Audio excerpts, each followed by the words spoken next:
Namaste all, and welcome to our continuing series on the life divine with our beloved Ranga.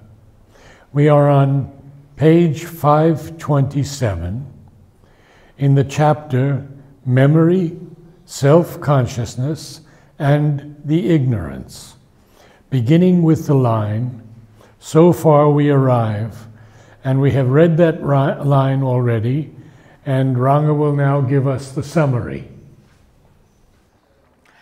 What he has said in the paragraph that we read last time, okay?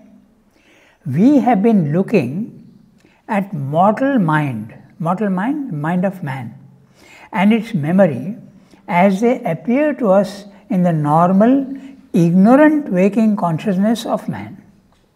But if we view these elements, powers, faculties in relation to the timeless self, we get a much more complete picture of the real nature of the ignorance of man. Let us recapitulate. There is an eternal, timeless, conscious being who is immobile, inactive, silent witness, who supports the mobility of nature and the body-mind life in time and space. The eternal, timeless, conscious being is outside time and space, but he is supporting the mobility of nature. The latter, which is the universe, cannot exist without the former. The universe cannot exist without the eternal witness, eternal self. But the self can exist without the... So although the existence is a reality, it's a conditional reality. It depends on the self. But the self doesn't depend on anything. It is self-existent. The world is not self-existent. It depends on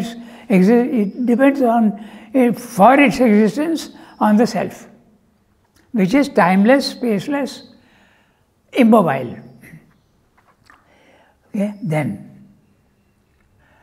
here let us recall what we have said in chapter 3, page 20. This self may reject, tolerate, or embrace the universe. The first two cases can see a clear dichotomy between spirit and matter. But the third need not. Rather, it can see the world as real. So I'll just tell you what he has said in that third chapter. Srimad said that when your consciousness rises to the self, you can have three experiences. Either you experience the world as unreal, or you have a cosmic consciousness and you are part of the universe and the world is real for you, and everything in the physical world, you are part of it. Cosmic consciousness. You are in everything and everything is in you. Apprehending, comprehending consciousness. Then the third one, which happened to Sri Aurobindo, he is seeing the world as unreal, but he is not jumping to any conclusion. He is just tolerating it and waiting to see what the truth can be. He doesn't accept it as final. These are the three things that he sees. One, you see the physical world as unreal. Two, you don't see it as unreal. You see it as real because you are in the cosmic consciousness. If you are in the cosmic consciousness, the cosmos is in you and you are also in the cosmos. The one in the many in the one. Okay, so now we may say that the superficial mental being, moving and acting in time and space, unobservant of its own timelessness and inactivity, using its past memory and personality to live in the present and ignorant and its future. The future is a partial conscious being. If you are in time and space, in the universe, without recognizing the self, then you are a partial being. Your consciousness is partial. Your knowledge is partial.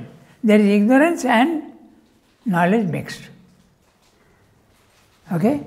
Then, this personality, the one in the physical world, the mental being, sees itself in fleeting time, living from moment to moment without awareness of its own stability, which is always there in the background.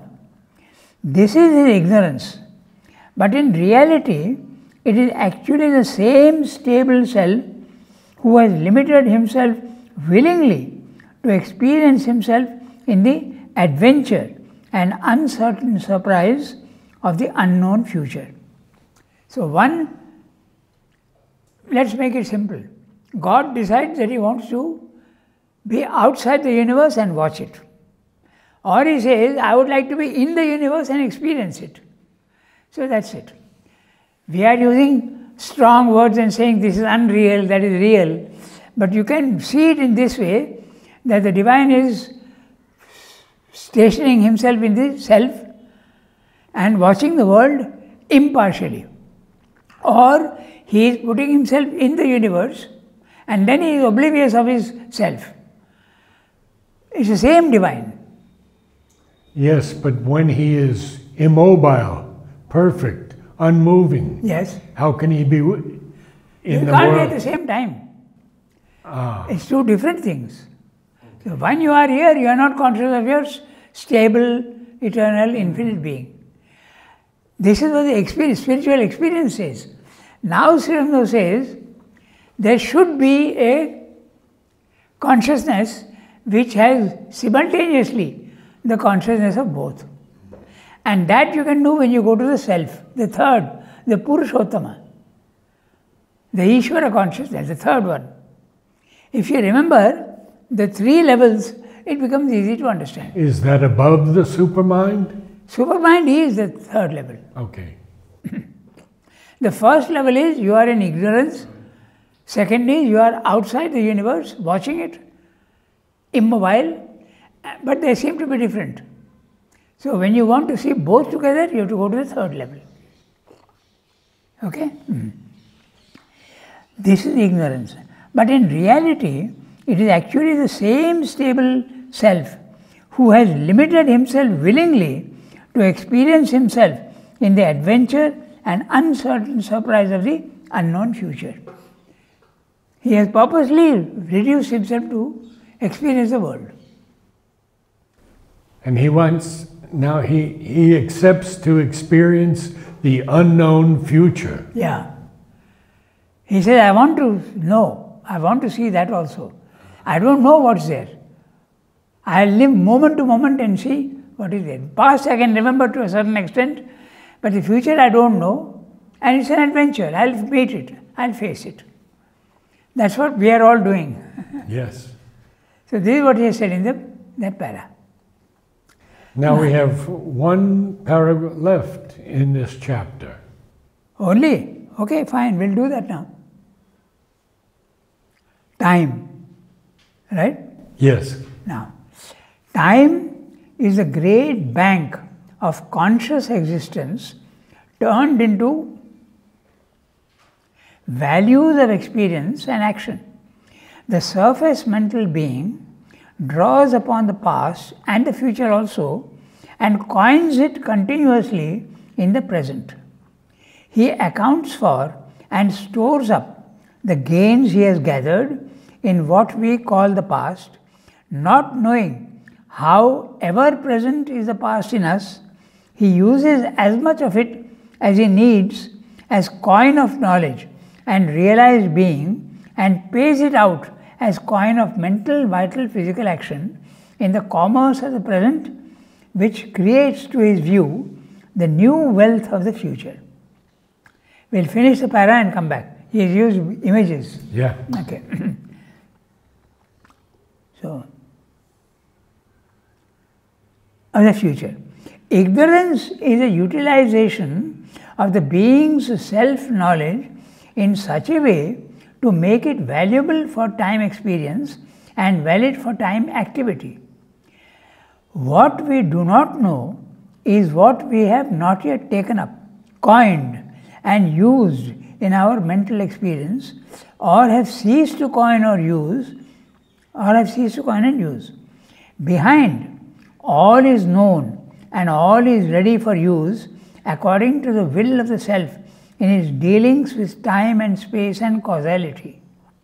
One might almost say that our surface being is only the deeper eternal self in us throwing itself out as the adventurer in time, a gambler and speculator in infinite possibilities, limiting itself to the succession of moments so that it may have all the surprise and delight of the adventure, keeping back its self-knowledge and complete self-being so that it may win again what it seems to have lost, reconquering all itself through the checkered joy and pain of an aeonic passion and seeking and endeavor. It's like an athlete who says,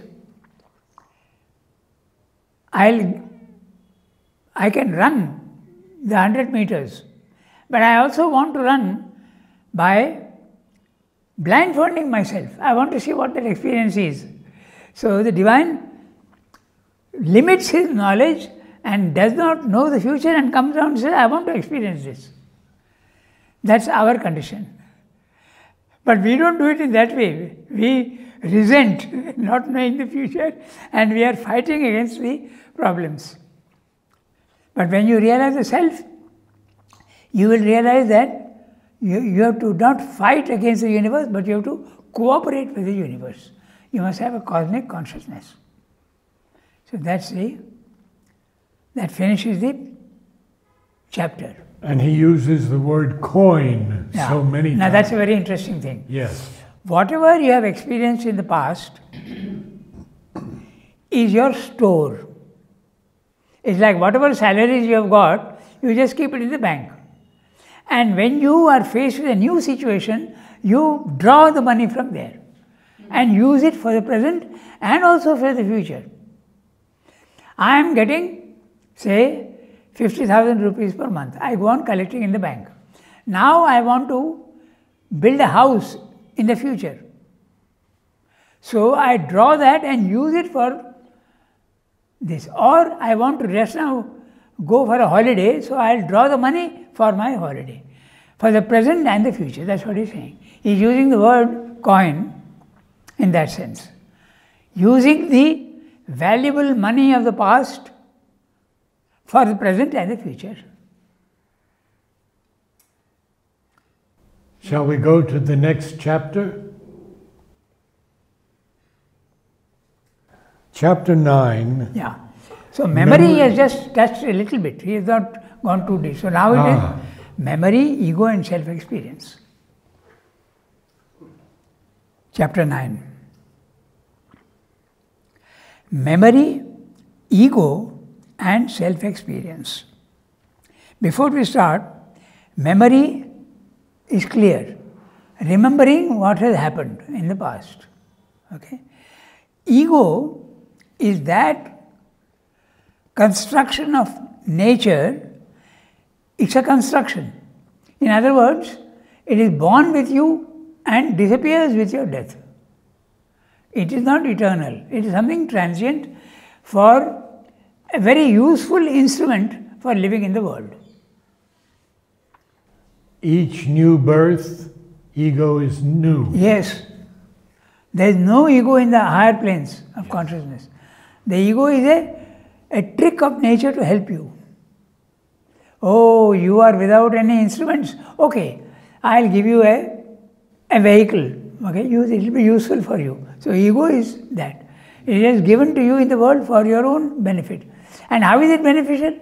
Because you are able to relate all events to yourself. If the ego is not there, they are all separate incidents and events and you can't relate them to yourself. So memory and ego, both are important. Memory also has the same function. So when Sri Aurobindo says ego was the helper, ego is the bar. That's right. So ego is that which limits you to yourself for practical purposes. But it limits you. But if you want to go into the infinite consciousness, ego has no place there. So you have to get rid of ego. You have to get rid of ego. Now, when you get rid of ego in the self, you are vast, you are infinite, you are eternal. You are not located anywhere in time and space. Now I am located very clearly here, in Pondicherry, in this Matri Sadan. At that time you will not feel that, you will feel you are everywhere. The cosmic consciousness. And self-experience. Now self-experience is very interesting. It is experience of yourself. There is experience of the world, which is different. And then there is experience of the self, your own thoughts, your own feelings, your own desires. You know fully well. You are experiencing what you are undergoing yourself. That is self-experience. Not experience of the world. Okay? So, we read the text. Do the quotes first? Do the quotations first? Yeah, the quotations, that's right. Prashna Upanishad and Maho Upanishad and Rig Veda. Here, this God, the mind, in its dream experiences, here the God, this mind, in its dream, experiences again and again what once was experienced. What has been seen and what has not been seen. What has been heard and what has not been heard. What has been experienced and what has not been experienced. What is and what is not. All it sees. It is all and sees. From the Prashna Upanishad. To dwell in our true being is liberation. The sense of ego is a fall from the truth of our being. The liberation is when you get rid of your ego, and that is you are living in the self. The true being is the self. Okay? From the Rig Veda now. One in many births, a single ocean holder of all streams of movement, sees our hearts. One in many births. You are having many births, but you are only one. A single ocean, holder of all streams of movement, sees our hearts. So, the individual is having many births, but the single ocean, holder of many streams of movement, you can think of the sea and the waves. Each one of you is a wave. So, the sea is watching the waves. The divine is watching all these individual beings. You can see it in that way. I read the first para. The direct self-consciousness of the mental being, that by which it becomes aware of its own nameless and formless existence behind the flow of a differentiated self-experience, of its eternal soul substance, behind the mental formations of that substance, of itself behind the ego, goes behind mentality to the timelessness of an eternal present. It is that in it which is ever the same and unaffected by the mental distinction of past, present and future. It is also unaffected by the distinctions of space or of circumstance. For if the mental being ordinarily says of itself, I am in the body, I am here, I was there, I shall be elsewhere. So, yet when it learns to fix itself in this direct self-consciousness, it very soon perceives that this is the language of its changing self-experience, which only expresses the relations of its surface consciousness to the environment and to externalities. Distinguishing these, detaching itself from these, it perceives that the self of which it is directly conscious does not in any way change by these outward changes, but is always the same, unaffected by the mutations of the body or of the mentality or of the field in which these move and act.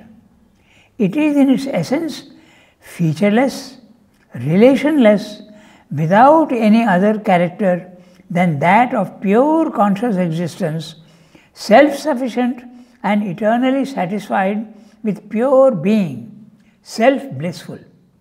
Thus we become aware of the stable self, the eternal am, and rather the immutable is, without any category of personality or time. It is a perfect description of the self. We have to very carefully note the words and make it living to ourselves. Okay? So, and we'll identify the words. So it is worth going over it again. Okay? So, the first thing itself is saying direct self-consciousness. What is a direct self-consciousness? So, there is a direct consciousness and an indirect consciousness. The indirect consciousness is our consciousness. I am realizing whatever is in the world, I am understanding and knowing it by the senses. If the senses are not there, I will not be able to experience the world. So that is indirect. I am experiencing the world through my senses, limitation. But there is a knowledge which sees things directly without the senses. If mother looks at you, she knows what your thoughts are. She is not using eyes and ears and nose. So that is direct. That's what he's saying.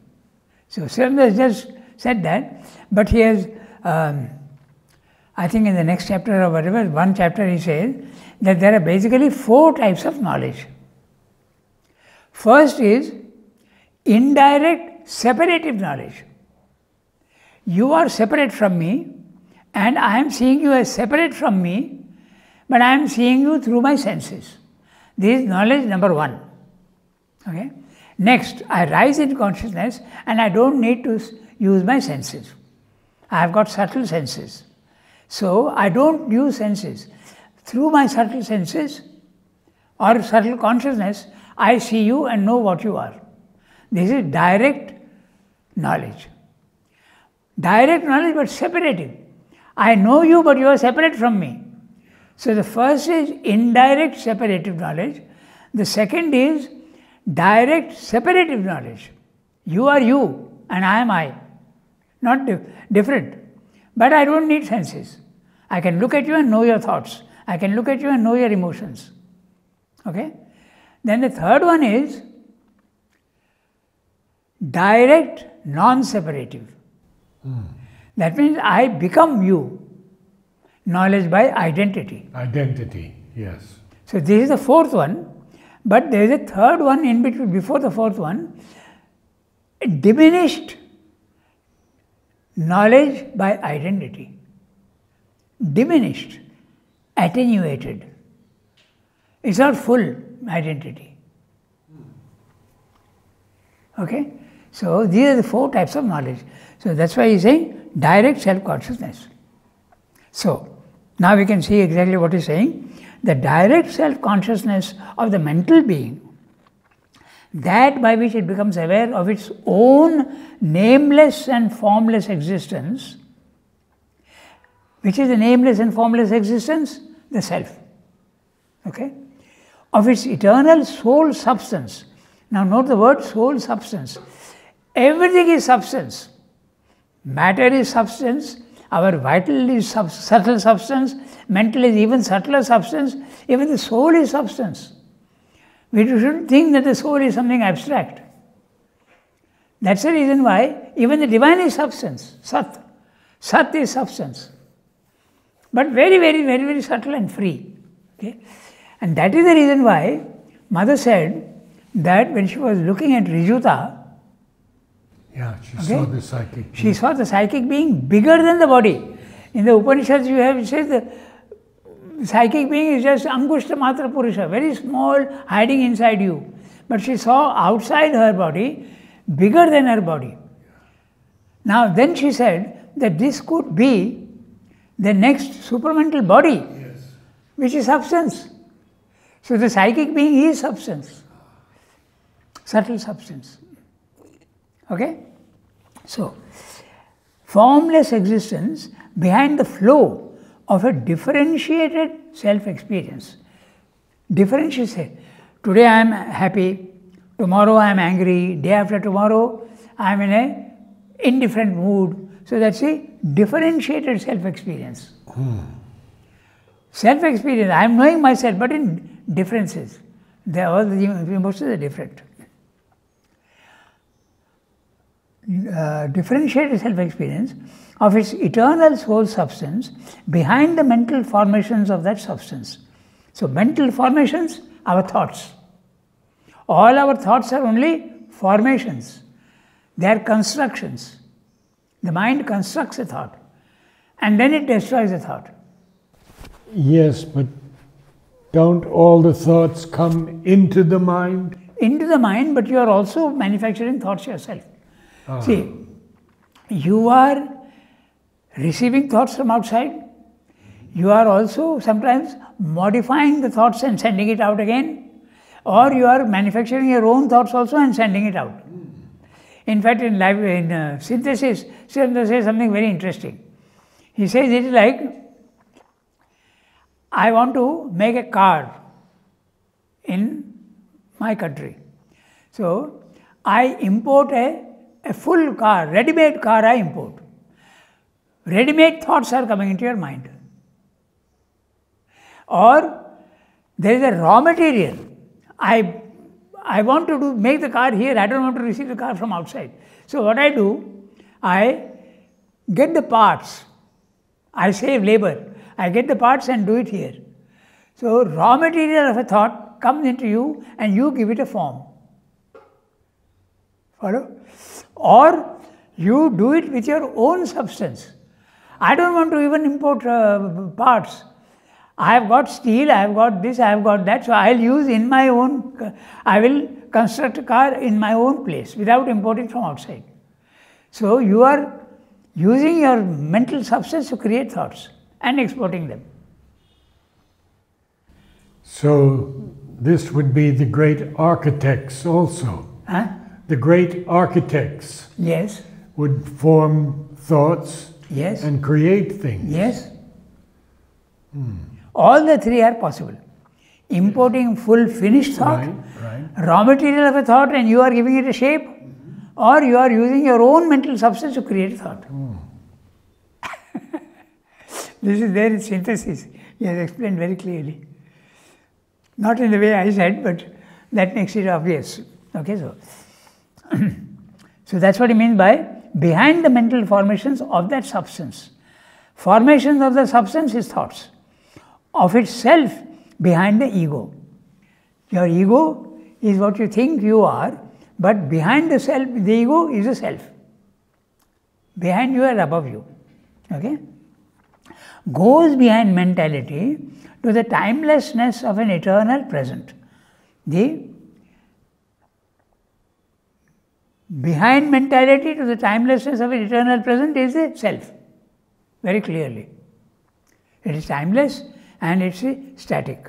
Okay, so it is that in it which is ever the same and unaffected by the mental distinction of past, present, future. Why? Because there is no movement. The self is static, no movement. So it is always, it is eternally the same. And it is watching past, present and future down below. But in itself there is no time, there is no past, present and future. Okay? It is also unaffected by the distinctions of space or of circumstance. For if the mental being ordinarily says of itself, I am in the body, I am here, I was there, I shall be elsewhere, you have distributed yourself in space, but there is no space. Okay? Yet, when it learns to fix itself in this direct self-consciousness, it very soon perceives that this is a language of its changing self-experience which only expresses the relations of its surface consciousness to the environment and to externalities. Okay? Distinguishing these, detaching itself from these, it perceives that the self of which it is directly conscious does not in any way change by these outward circumstances, outward changes. From minute to minute, your body also is changing, your thoughts are changing, and your vital is changing. What you are today, tomorrow you will not be the same. But the self is not changing. Self does not change. Yeah. Okay, so always the same, unaffected by the mutations of the body. Now note this, mutations of the body, very interesting. Tomorrow when you are there, I will still recognize you as Narad. But you are not the same. The changes are so subtle. Even if I do this, some skin cells will come out. I have changed. So there is a constant change in the body which you don't perceive. Nothing is stable in the world. Not even a solid stone. Not even the Himalayas. Nothing is stable. Okay? So, the mutations of the body, he is very specifically saying mutations of the body, or of the mentality, or of the field in which these move and act. So, circumstances can change in the physical world also. Today I have a house, tomorrow that house may break. Events and changes, circumstances will change. Okay, so without, let's go on. It is in its essence featureless. Now this is very interesting, featureless. No color, no shape, no substance, nothing. It is absolutely free of all determinations. It is absolutely free.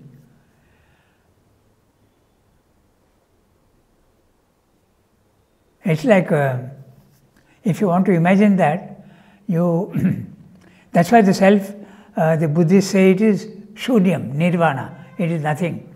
And others say, no, it is not nothing, it is everything, but without features. So, I explain that to the children in this way, that you make an experiment, okay? You have a glass of water on your table. In your imagination, or if you have the capacity, enlarge that glass. Make it bigger and bigger. It contains more and more water, more and more water. Make it go to infinity. Now you don't see the glass. What are you seeing? You are seeing water. But this water is static, transparent, without movement. So are you seeing anything or are you not seeing anything? This is the self, featureless. So the person who has participated in this experience, he says, no, it's not nothing. There is water. There is water. But it is featureless. This is the Vedantic theory. The Buddhist says, no, there is nothing there. The same thing you are interpreting in two ways. That's a featurelessness. Okay, so without any character. So it is in essence featureless, relationless. Why relationless? Because it is one. There is no other. Advaita. One without a second. That's the self. Everything is only one. You are a wave. Now you have become the sea. All the waves are only part of the sea. There is a oneness only. Only the sea exists. Nothing else. That's the self. Okay? It's not that you don't see the... When I am in the self, I will see you, I will see others, and you are separate. But essentially you are the same. Just waves of the sea. Okay? So and these waves are interesting. There are physical waves, our bodies, there are vital waves, and there are mental waves. The waves are the individual things, individuality. So but there are all these seas are, substance is going on changing, but this is all one. So express the mental and vital waves. Yes. You are a matter wave. Your body is a matter wave. Your vital is a life wave. Your mind is a mental wave of the sea. This is the relation between the universe and the individual. There is a constant interchange and a constant relation between the two. Okay? So perceives the self which is directly conscious. Where is it gone? Yeah. Featureless, relationless, without any other character than that of pure conscious existence, self-sufficient and eternally satisfied with pure being, self-blissful. Pure being, oneness. Purity suggests oneness. If there is no oneness, it can't be pure. There are two things. So purity suggests always oneness. Okay? Then self-sufficient. It doesn't need anything. Everything that it wants, it has got. It is full of ananda, full of peace, full of everything. It doesn't need anything else. Self-sufficient. Okay? Self-contented. And eternally satisfied with pure being, self-blissful. It doesn't need anything else to make it blissful. It is enjoying its own self. That's the self. Thus, we become aware of the stable self and the eternal am, or rather the immutable is, without any category of personality or time. What's the difference between am and is? Am would suggest the present, and is, it could maybe timelessness, okay, or rather the immutable is. Without, or also am relates to the individual, whereas is relates to everything. So, without any category of personality or time. So he has described to us the experience of the self in this para. Okay? I went into a little detail because you must understand direct knowledge, okay, stable, featureless. No, it's very good. You should do that often. Well, I'm trying. Okay, now I'll read the summary of what we just now read. When the mental being frees itself from identification with body, life and mind, it enters into a state which is its own self-consciousness, infinite, eternal, immutable, ever the same, self-sufficient, depending on nothing but itself. It's a state of utter peace, bliss. It's the absolute, featureless, relationless, pure witness consciousness, seeing the universe and even its own body, life, mind outside itself. There is a self. But this consciousness of self, as it is timeless, so is capable also of freely regarding time as a thing reflected in it and as either the cause or the subjective field of a changing experience. It is then the eternal I am, the unchanging consciousness on whose surface changes of conscious experience occur in the process of time. We'll come back to it. The surface consciousness is constantly adding to its experience or rejecting from its experience, and by every addition it is modified, and by every rejection also it is modified. Although that deeper self which supports and contains this mutation remains unmodified, the outer or superficial self is constantly developing its experience so that it can never say of itself absolutely, I am the same that I was a moment ago. This is our body-mind life. Those who live in this surface time self and have not the habit of drawing back inward towards the immutable or the capacity of dwelling in it are even incapable of thinking of themselves apart from this ever self-modifying mental experience. That is for them their self, and it is easy for them, if they look with detachment at its happenings, to agree with the conclusion of the Buddhist nihilists that this self is in fact nothing but a stream of idea and experience and mental action, the persistent flame which is yet never the same flame, and to conclude that there is no such thing as a real self, but only a flow of experience, and behind it, nihil. There is experience of knowledge without a knower, experience of being without an existent. There are simply a number of elements, parts of a flux, without a real whole, which combine to create the illusion of a knower and knowledge and the known. The illusion of an existent and existence and the experience of existence. Or they can conclude that time is the only real existence and they themselves are its creatures.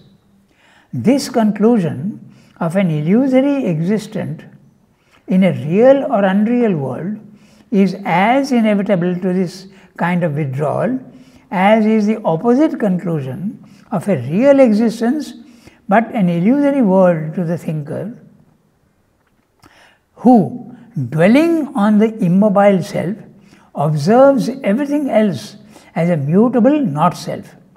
He comes eventually to regard the latter as a result of a deluding trick of consciousness.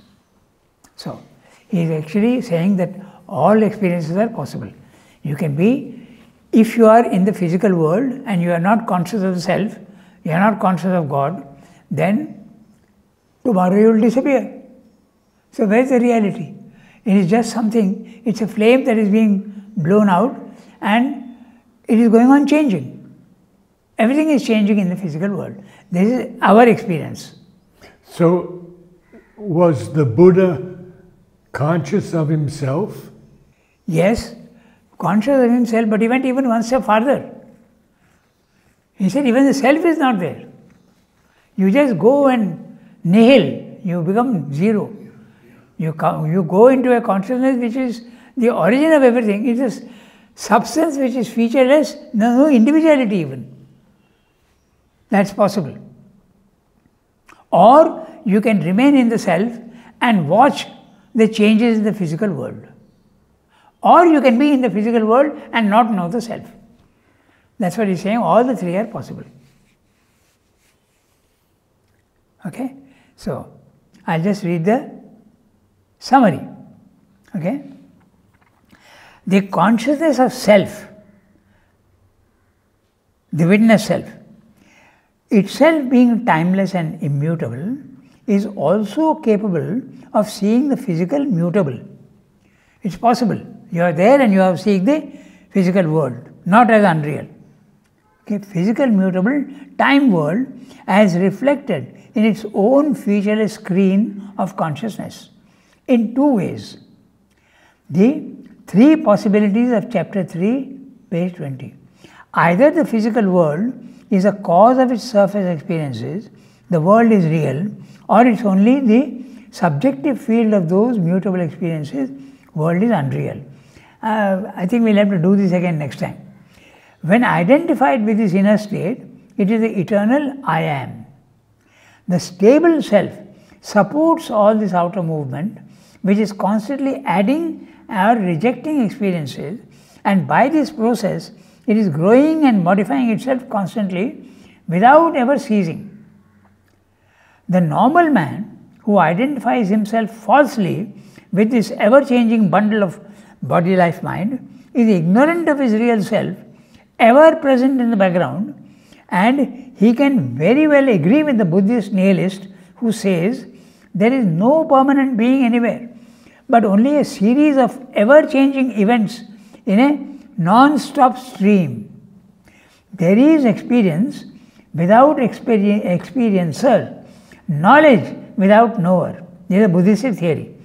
There is only a number of elements in an ever-changing flux, which is then seen as an illusion.